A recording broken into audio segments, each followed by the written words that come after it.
Ladies and gentlemen, welcome to D8 Live. Thank you very much for coming along.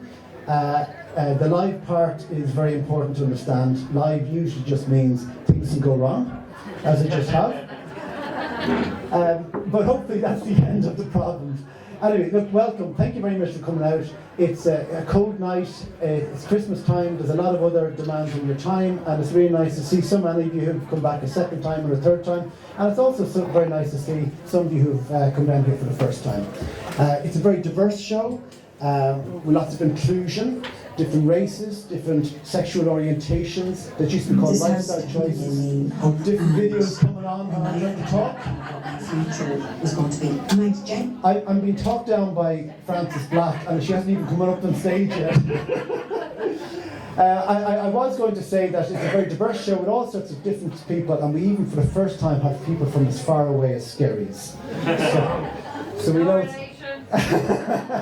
it's a special night. Now, what we have, our first guest, a very special person. She is one of Ireland's best loved and best known singers. She's also made a special effort to be here tonight because she had, well, for whatever reason, we got double booked, and I know that the other event that she had is less important than this one, but she still made an effort to make sure that she was here tonight. That's the showbiz side, you see, of her personality. If it's just the politician side, yeah, maybe we would have got ditched. But the show business side said the show must go on, and that's why the show is a little bit earlier on tonight, because we promised we'd have her out the door at 7:55, which means that the interview will finish at 7:50, which means that Jenny, who's here on the sound, will be prodding me and cursing under her breath if I don't finish up the interview at 7:48. Which really means I need to stop shiting on right now and introduce her properly. Will you please put your hands together for Senator and singer Frances Black. Thanks, Amelia.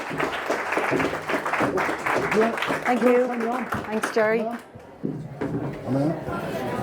I'm so glad I didn't wear the same jacket I was in that show. I would be mortified. So tell us, we got double booked tonight, and once again, thank you very much for including us. But what is the other event you're going to?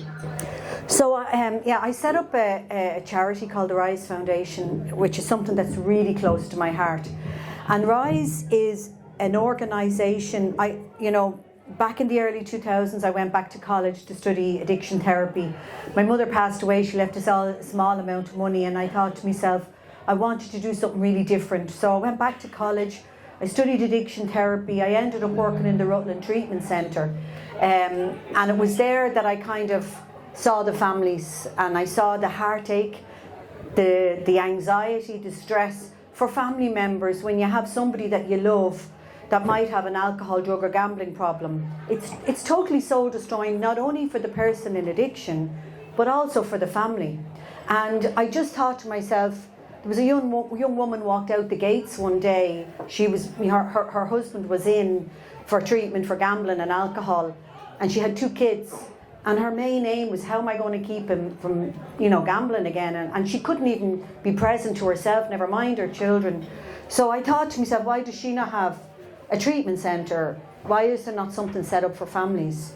So I set up a programme, a 10-week family programme. At the time, Stephen Rohn, who was the clinical director of the Rutland at the time, he just retired. I asked him to help me. He joined with me. The two of us set up a programme. We brought in therapists, we fundraised, and we now have, since 2009, we have an organisation that solely deals with and helps and supports family members who have somebody they love with an alcohol, drug or gambling problem. And really my belief is that when addiction presents itself within the family dynamic, the whole family are impacted by it. So that's why the whole family need recovery, not just the person in addiction. And how is your approach different from, say, the AA approach? Well, it's as I say, AA is more for the person who has the problem with alcohol. Ours, you might try and compare us with Al-Anon. Al-Anon is a wonderful organisation, by the way, that is there for family members who have somebody that has an alcohol problem. But ours is more structured. It's like we have a team, we have about 7 therapists now working with us. We have a 10-week family programme, we have a one-to-one counselling session, and then we have aftercare service. So it's not unlike what the Rutland do for a treatment centre for those who have a problem with addiction, but it's just a treatment centre for families, a recovery centre for family members. And so what's the event that's on tonight? So what happens is we start our programmes. There's 4 family programmes running at the moment, and there's your pint gone. God bless you. You'll be right.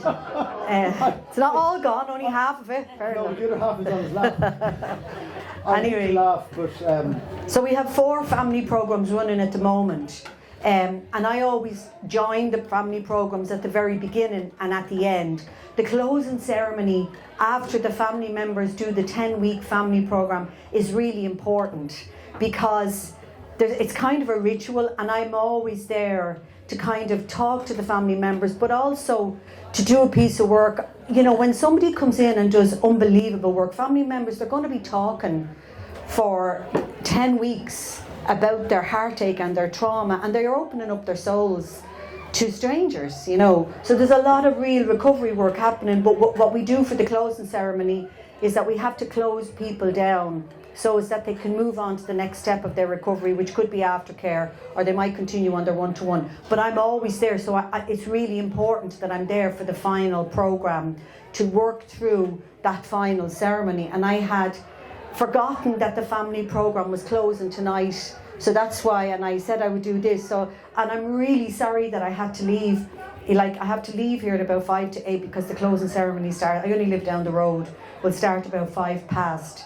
But it's really important for the family members that I'm there. So I hope you understand, but I do love them all. I love all our family members that come to the Rise Foundation, and they're very important. They're really important to me. They're probably the most important people that I work with today, because it takes great courage and strength to come to somewhere like Rise and open up your heart and soul. So that's why I have to go and, you know, say well done to all our family members, but we also do a bit of therapeutic work on kind of closing down the work that they've done over the 10 weeks. so I was going to ask you if you're anti-alcohol, and as I did, Lucas spilled a pint of his lap, and I'm wondering if you have psychic energy. No, I'm not anti-alcohol at all. I see alcohol as a very positive. You know, I mean, alcohol when used in a, you know, in a normal way it's a great way of connecting with people. I love bars, I love pubs. It's where people go and enjoy themselves. So I'm not anti-alcohol. I'm just very conscious of the impact of addiction and the impact it has not only on the individual but also on family members as well. You know, and real addiction or alcohol harm can be soul destroying for family members as well as for the person in addiction. But alcohol is a really positive, you know, I think it's a positive. It's a great way of connecting. But obviously, I'm sure if we were to ask everybody in the room, we'd say, listen, we all drink too much. Now we're all sitting here with pints in front of us, but everybody would agree Ireland as a nation drinks too much. And then you'd have debates about what price a pint should be. You know, is it too cheap because it's encouraging people to drink? Is it too expensive? Is it a problem that's so cheap, much cheaper in the off-licence as opposed to the pub? Is our drinking age right or wrong? I mean, we have a legal drinking age of 18, which is it's kind of a weird, because it's not enforced. And at the same time, there's other countries where they don't have the same drink problems as us, and they don't even have the same legal restrictions on alcohol. So, what is the ideal scenario, especially from a legislative point of view, in Ireland?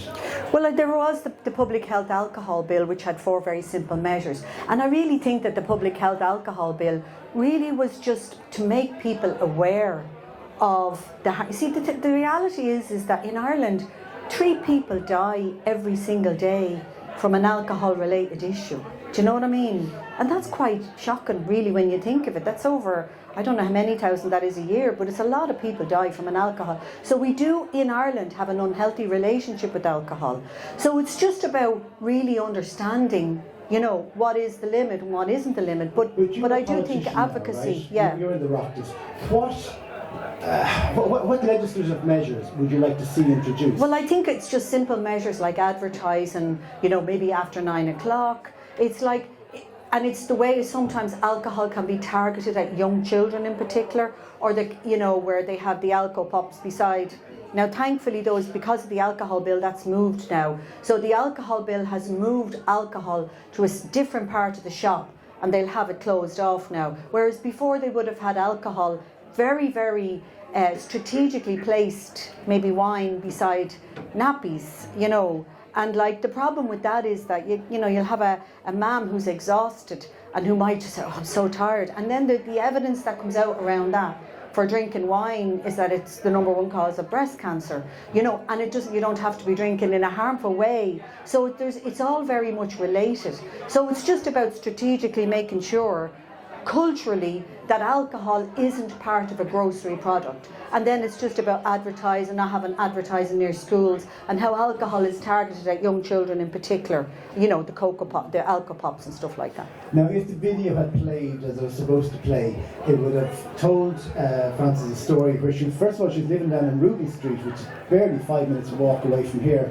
And then it talked about how when the kids went to bed, she'd open a bottle of wine, and gradually she had a drink problem, and she's actually been sober for 30 odd years, 88, yeah. So, but I'm wondering, like, what if you take the active alcoholic, we'll say, from 30 years ago, what would have made any difference to your drinking at the time? I mean, if you were addicted to wine at the time, it wouldn't have made much difference if the wine was beside the nappies, or the wine was beside the spirits, or the wine was beside the washing detergent. Nothing would have stopped you drinking, would it? Well, I think it would. I mean, I didn't think wine was harmful at that time, and people don't think it's harmful, you know. So for me, I was very young. I was a mother with 2 small kids, a single mother. You know, I was distraught. I couldn't afford much, to be honest with you. But I knew once I started to drink that wine that I couldn't stop.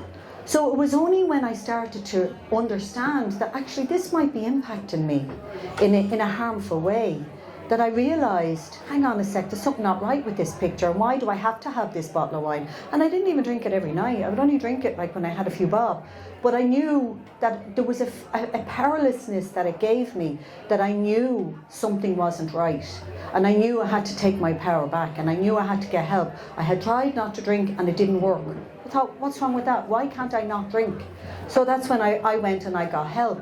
But for me, I do think it makes a difference, and I do think that the alcohol bill has made a difference in people's drinking, and I do think it has raised the price, because evidence has shown that when alcohol is cheap in the likes of Lidl or any of the supermarkets, and if you can get a bottle of cider for €10, that's mostly targeted at young people under the age of 18 who don't really, have a job, or harmful drinkers. So it's like, and it's drinking to oblivion. So it's not being drank in a social way, it's drink to oblivion. So that's why, minimum unit pricing was really important when it comes to alcohol. So it's not about stopping people from drinking, it's just about educating people that it is harmful, and that we have to be mindful that if we drink moderately, and we can go out and have a bit of crack and have a good night, but still be able to get up in the morning and go to work and do all the normal things, but it's also the impact on family, and I think people have to be aware of that. If somebody is drinking in a harmful way, it can be soul destroying, and it doesn't send a good message to children either. Do you know what I mean? So it's just about educating people about how harmful alcohol can be. So one and that's question. what the alcohol bill is about. Yeah. So one final question before I leave the subject. If you're President of Ireland, which could happen, how much should a bottle of wine be in the off-licence, and how much should a pint of Guinness be in the pub? I have no idea. And I have no idea even today what it costs. I have no idea. Should it be? Should it be? Yeah. Would you fire the price of a bottle of wine up to 20 quid to discourage younger drinkers? No, it's not about that. It's about the amount of alcohol that's in the alcohol. So there's no difference in the wine. It's about the cheap drink, it's about the vodka, it's about the mint, it's about the cider, it's about the really strong alcohol. It depends on what volume of alcohol is in that, and then it being sold at it. It's not about wine. This is not about a bottle of wine and how cheap a bottle of wine should be and how much it shouldn't be. It's about how strong the alcohol is, and it's about how much alcohol is in that for a very low price. And that's what minimum unit pricing is, which is targeted at young people who can't afford to drink in a bottle of wine and have a few glasses of wine, or it's targeted at people who are already harmfully drinking. And that's what it is. So that's all that minimum unit pricing is. It's not about taking more money off people. It's just about minimum unit pricing. So you're a Dublin 8 resident. Yeah. I don't think I actually realised this until that programme was on the telly. So you've been living in this area for how long? I do. I live here. I've been living here since 1988. But my mother comes from just Cork Street. She then moved to Charlemont Street, which is only just down the road there off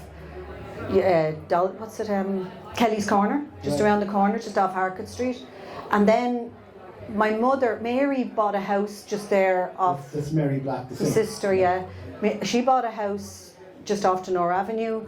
Then my mother got a really cheap house not far, at that time, this is in the 80s, like that needed a lot of work. So she bought a house in the same area, and then Mary moved out and I bought Mary's house. I just wanted to be beside my ma. So I was really happy that we were able to buy a house beside my mother. So we only lived 2 doors from my mother, and it was great. And I've been living here since then. So I feel like, I feel like my Liberties woman. Liberties one. And then when you became rich and famous, is that the truck? Ladies and gentlemen, the interview will shortly come to a close. I tell you what we'll do, because I have 1 or 2 questions to ask you, but you know what? Let's give it to the audience for a second. Does anybody want to ask a question, Francis, before we move on to the next page? Joan. Can I just say, while I might agree with the minimum alcohol price, what I don't agree is the money doesn't go into the government's coffers. It goes into the pocket of the retailers.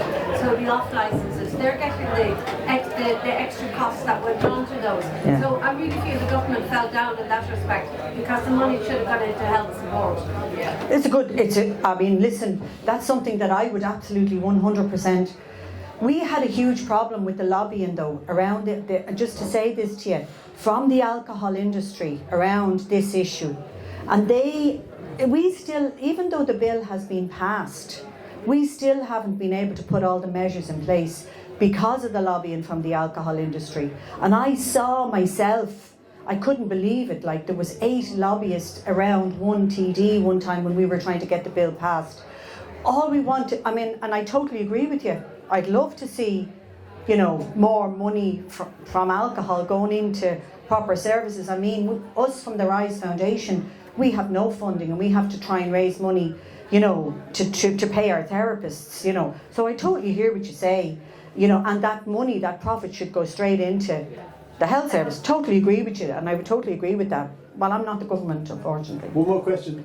Francis. Francis here. There was a thing in the radio this morning about Drink Aware in schools, which is funded by the drink alcohol industry.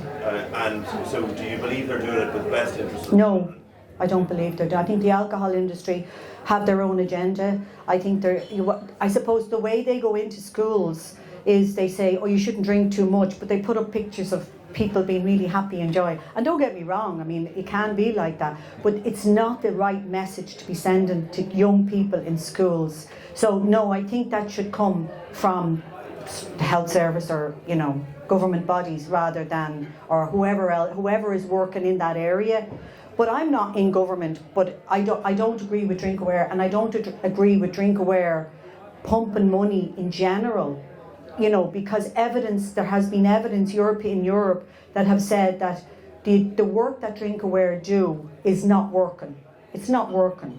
So there's something, I don't trust the alcohol industry. They're a huge corporation and they make a lot of money, and they target specifically, particularly young people, and then people who are drinking in a harmful way as well. So it's about profit. It's definitely about profit, and I would have experienced that myself when I was working on the alcohol bill. But the alcohol bill is not my, that was a government piece of legislation. I just supported it. I just wanted to support it because I believed it was the right thing to do.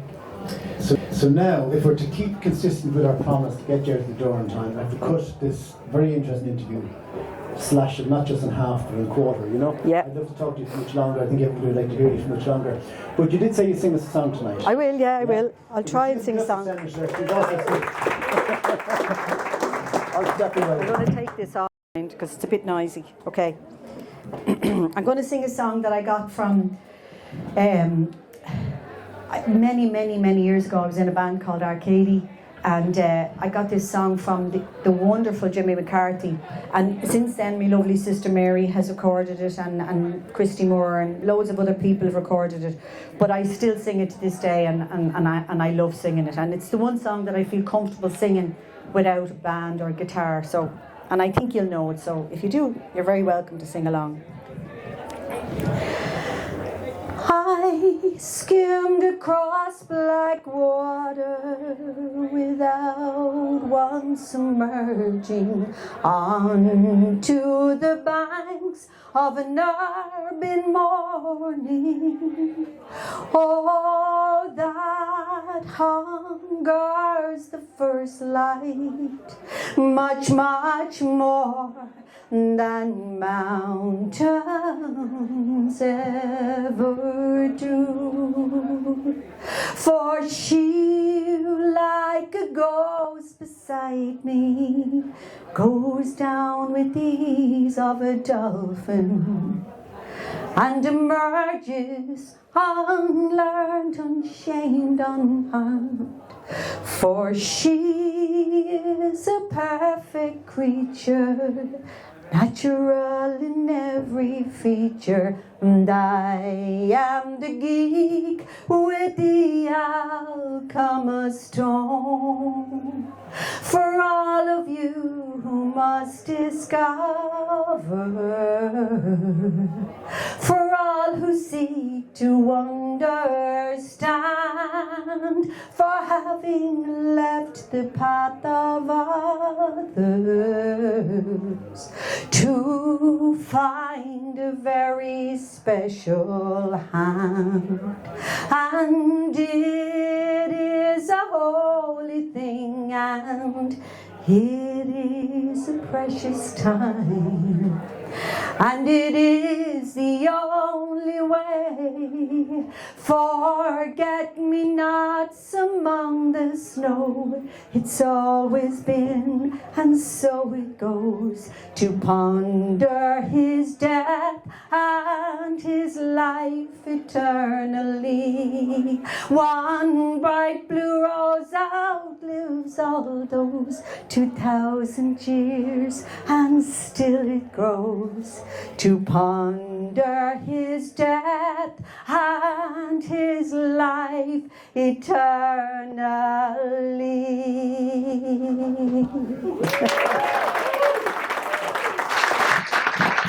Happy Christmas, everyone.